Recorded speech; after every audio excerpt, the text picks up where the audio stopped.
I had my last screen test in New York the day before I started rehearsal in Australia for Like Minds. And so I took these sleeping pills. I had to go straight off the plane to go and rehearse with Toni Collette. And I had a cup of coffee, 2 cups of coffee, in order that I could be present in the rehearsal. In the second day of rehearsal, I arrived, and halfway through the day, she was like, Eddie, it's really nice to meet you properly, because yesterday you were insane. You were literally a crazy person. Les Miserables.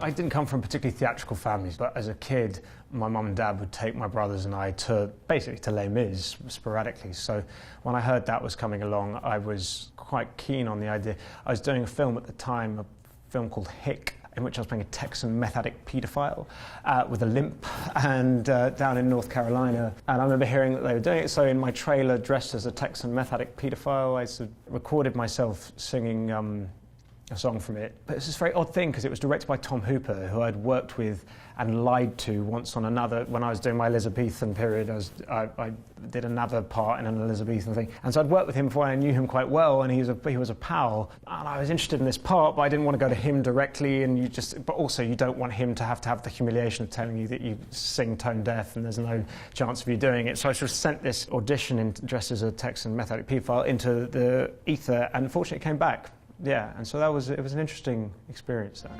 Phantom shadows on the floor, empty chairs at empty tables, where my friends will meet no more. You have this earpiece in your ear, and there's a pianist playing into your ear, but what they record is totally live. So if you're on set, it's kind of ridiculous, because all you hear is these people singing random without any accompaniment. But what's also quite tricky is they were always going to replace that tinkly little piano you can barely hear in your ear with like a huge orchestra at moments. But at that moment, his character's singing about the death of his pals, and it felt that the way into that shouldn't be, I'm about to sing a song. It should be more like him just thinking the thought process. God, that's pretty intense. Tom Hooper is amazing, but the guy is like, he likes to create situations that are real. So, for example, in that film, we build barricades, and rather than like nice shots of us building the barricade, he basically had 5 cameramen dressed up as peasants and had a shed ton of furniture, and to all of us actors playing students was just like, go build a barricade, which was really fun. And I was like, yeah, gritty, real, until a fucking piano was basically falling on my head. I was like, what the fuck? You know, and in fact, I've still got a scar here from this one moment where we're singing this song, Do You Hear the People Sing? And well, this revolution, I suppose, starts in this moment, and we jump off this hearse, and I jump on horses, and he had like, and then Eddie, you ride the horse through there, and you fire this gun, and you do all that, but it was all done for real. And I'm going, this feels a bit dangerous. No, I'll be fine, I'll be fine. Anyway, what happens when you film these things, you get such pumped adrenaline. I had to shoot this flint gun halfway through it, and there's chaos everywhere. Horses got to the end of the scene, there's blood like pouring all over my hand, and I basically, like, the flint had sliced into my hand. And suddenly they were like, medic, we need a medic to Eddie, there's blood all over this. At which point Tom was like, oh no, what's happened? And I was like, now you come crying, when there's literal blood on our hand. But he kept it real. Elizabeth, the Golden Age. You know, if you're a British actor, you're going to have your period drama moment. Like, the reason sort of British film does well, basically, is we just got like a massive history of stories and of kings and queens and royalty. So if in doubt, we just sort of dig into that. No, I got to work with Cate Blanchett on the Golden Age, and I basically had very little to do except at one point run into Ely Cathedral and scream whore really loudly at Cate Blanchett. I'm in the van!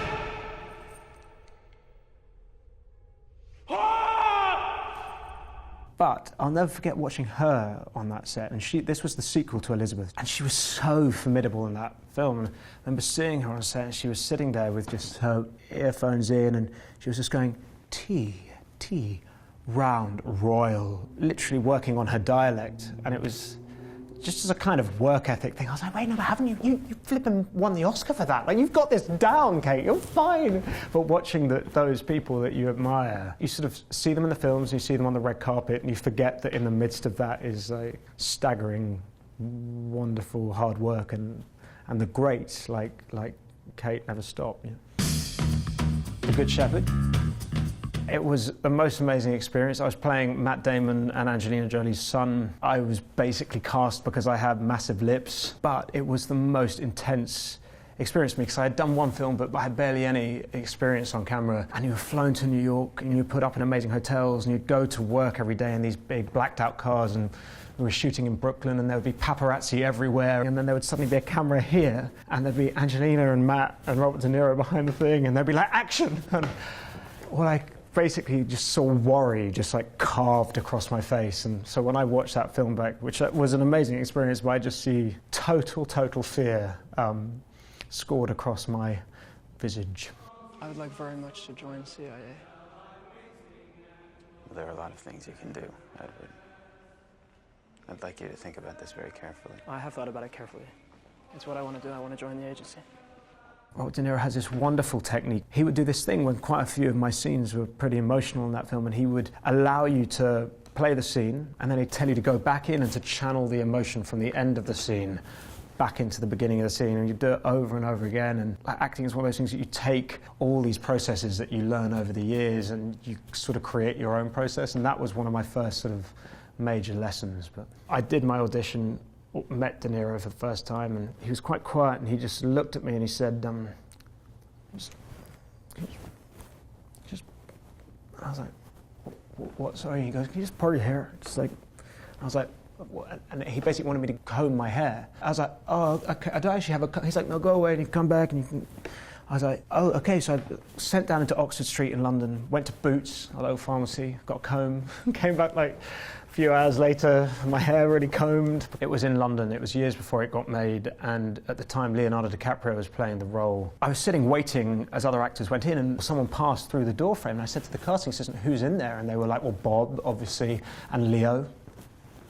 And I was like, what? And he's like, yeah, you're auditioning with Leonardo DiCaprio. And about 2 minutes later, I was there doing this intense scene with Leonardo DiCaprio, playing his son, like breaking down on him. He was like sort of hugging me. I had this time-out moment in which I was suddenly looking down on the whole thing, going, that's Robert De Niro and that's Leonardo DiCaprio, and I have no idea what's going on. So it was quite an intense audition process. That was amazing. I was just like sort of nuzzling into Leonardo DiCaprio's armpit.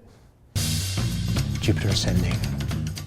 I remember watching Cloud Atlas with Kate Mara and I think Rooney Mara in the cinema, and it just being like the most extraordinary bonkers thing I'd ever seen, as was Jupiter Ascending, which was, I feel like we have this spread in England for toast, which is called Marmite, and like the ad slogan is you like either like it or you hate it. And I've always thought of myself as a bit of a Marmite actor. People seem to like either enjoy what I do or loathe what I do. And those people that loathe what I do, Jupiter Ascending tends to be their favourite of my performances. So I won a prize for it for the worst performance of the year. So yeah, it was pretty bad performance from all accounts. In Jupiter Ascending, my character had his like larynx ripped out by this wolfman, and so I made this slightly bold choice of, which I thought was right, of talking like this for the whole film, which I felt sort of suited the costumes and the extremity of the world, but in retrospect, it may have been too much. I believe Titus is aware of the occurrence. My spies whisper, but cannot substantiate. So you have her print, but you don't have her. But I love the Wachowskis because I've never felt so free on set. Lana would just scream like notes from she's like, do it like an accountant, she would say. But my interpretation of that was to like shout really loudly, which is always very odd because I have a really quiet, like kind, quite gentle accountant, rather than a sort of hardcore imperialist autocrat. Yeah. Savage Grace. Savage Grace is a film that not many people have seen, but weirdly was one of the films I'm most passionate about. Again, another part that I think I was pretty much cast because I have freckles. So I've been very grateful for massive lips, freckles, and some of our greatest actresses having big lips and freckles. And yeah, I remember the last audition for that with Julie walking in and her going, God, you actually look like my son. And I was like, that's amazing. Best thing I've ever heard. But yeah, that was an intense experience. Basically, very, very few people have seen this film, but the year when I did Theory of Everything and when Julianne Moore won the Oscar, we were both, we sort of had this discussion backstage, both of us like so sort of blown away that we had just had the most amazing evening of our lives. But maybe people will go back and watch Savage Grace now. You're talking about a collar that belonged to Giotto. a dog I loved, and a dog that died. Inside voice. Now the please. dog is gone, but we still have the collar, and we have moved and moved and moved, and we have never lost it. I think genuinely of all the films I've ever made, I had the most joyous experience. It was set in like Cadaqués, London, New York, Paris. All of it was shot in Barcelona in the extraordinary heat and made for very little money. Spanish crew, sort of wine at lunchtime, and I remember it being a really wonderful time. Spanish actors as well, Elena Anaya and Unax Galde, the Danish Girl. While we were doing Les Miserables, Tom had said, I've got this script and I'd love you to read it, but then it wasn't possible because it wasn't possible to get it financed. That film had been around for a long, long time. Nicole Kidman had been attached to it, but getting it financed was tricky. So it didn't happen. And then, fortunately, Theory of Everything came out, and it meant that because we're all commodities actors, your value had suddenly shot up a little bit as a consequence of the success of Theory. And so we got to make that film. And that was an extraordinary thing because the people that I met prepping for that part, people from the trans community, the amount I learned, sort of mistakes I made, all of it has been a very formative thing, an amazing thing. But it was an intense film to make. You've always sketched me better than I was. But what you draw, I become. You made me beautiful. And now you're making me strong. Just before our film came out, Caitlyn Jenner had been on the front of Vanity Fair, Laverne Cox was on the cover of Time magazine, and it felt perhaps that it was time for trans people to be telling their stories, and there was a certain amount of backlash which I felt from that, which I understood and sort of agreed with, but what was interesting is I sort of committed to it quite a long time beforehand. But yeah, so it's a complicated experience because I learnt a lot and I met extraordinary people, and I still haven't necessarily reconciled whether it was the right thing to do.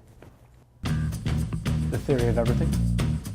It was made by Working Title, who I adore, and I have to thank, they're a British production house, and I have to thank them for basically a career, but they made Les Miserables, and there was a point when we were promoting Les Miserables where I got a call from my agent being like, they want you to go to Japan for the DVD release. And I was like, I was working at time, I was like, I don't know if I've got time really, and my agent was like, no, but it's Working Title, and there's someone that you should go, in order to keep these guys happy. They're some of the biggest employers in this country. So anyway, I went to Japan, which was amazing, and sort of released the DVD. And I came back, and my agent was like, there's this amazing script about Stephen Hawking. And I was like, wow, it's being made by Working Title. I was like, amazing, love it. Can I have a meeting? They were like, yeah, no, they don't want to meet you on it. I'm like, wait a fucking second, I literally just flew to Japan in order to stay in with Working Title. Like, surely I can get a meeting. I think we just used guilt to strong-arm a meeting, and fortunately 6 or 7 other actors who I really admire had fortunately turned down the part. And I met with James Marsh, who was a wonderful documentary maker, and he didn't make me audition. We talked about it, and he sort of gave me this part. And when you have that experience, you have sort of complete euphoria followed by utter horror, fear of because I didn't audition for it, how does he have faith in me, because I have no idea whether I can do this. At least if you've auditioned, they've seen some sense of it. So basically what then happened on that film was I was just so terrified that you just have to, if you're playing a real guy who would see the film and is renowned for not mincing his words, and his whole family would see the film, there was basically no question but to just work your balls off, which is what I tried to do. Wouldn't that be nice, Professor? A one simple, elegant equation to explain everything.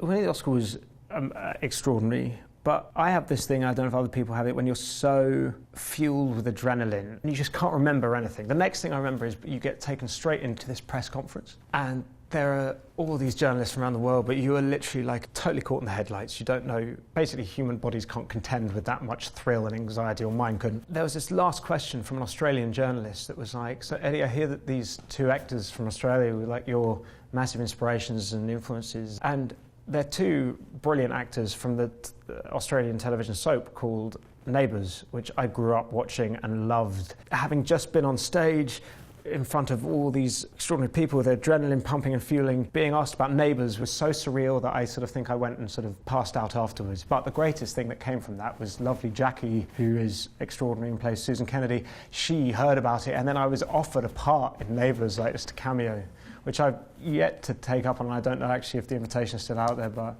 I would fucking love. Fantastic Beasts from Where to Find Them. I read the first few books because my brother had loved them and was completely enticed by them. So I kind of loved them, and then I used to go and watch the films every year because it felt like escapism. And yet you also, like, all the characters would kind of touch you. So I was a fan, but the way in which this film came about was kind of the most secretive. So my dad and my family all work in like proper jobs, and my dad has a briefcase, and so I had decided that a briefcase would be my set bag, the thing that I took to set with all my work to try and feel like I was doing a proper job. And I had this call that David Yates, this director, wanted to talk to me about an unknown project, and we kind of went to this club in Soho, and it was next to a fire, and it was like something out of Potter, and I arrived with my briefcase, and he started telling me this story that J.K. Rowling was writing about this character and about these creatures and then about this case, and I gently found myself sort of shoving this thing at the back, my case, from on the table, because I didn't want him to think that somehow I'd come dressed as the character, which quite a lot of actors do, and I don't think is necessarily the wisest thing. Anyway, I eventually got cast in it, and it's been the most, it's been like a shed load of fun. Fantastic Beasts, The Crimes of Grindelwald. They invited me back.